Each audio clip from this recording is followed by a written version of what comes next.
Tara mga ka-abengers, samahan niyo ko na ihanda ang fruit shake.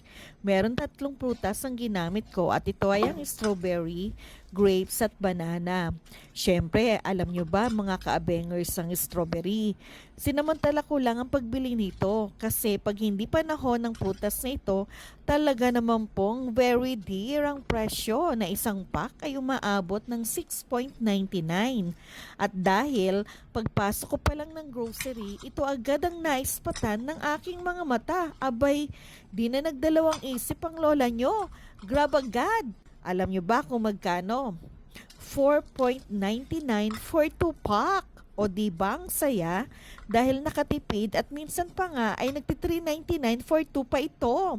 So kung ano yung napapanaw na prutas, samantalahin na natin, di ba?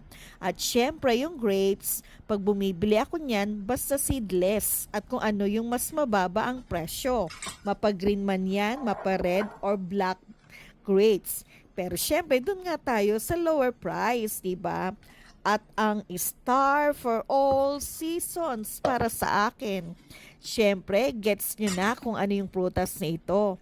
Banana or saging dahil ito ay available all year round. Hay nako, pagkatapos ko nga palang hugasan ng grapes at strawberry, inalisan ko yung dulo yung may mga dahon sa strawberry at ang tangkay ng grapes at hiniwa-hiwa ang saging. Nasa inyo na rin kung ilang prutas ang gusto nyo ng shake at nagdagdag na rin ako ng fresh milk. Di available ang fresh milk, okay na rin ang tubig.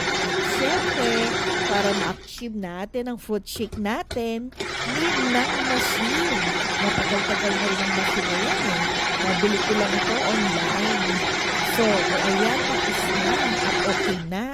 Tara, kumuha na ng baso at hahatian ko kayo para sabay na nating inumin ito. O di ba mga ka-abengers, ang saya, di ba? At ang sarap nitong aking fruit shake. Talaga naman po, okay na okay, di ba? Nag-thumbs up pa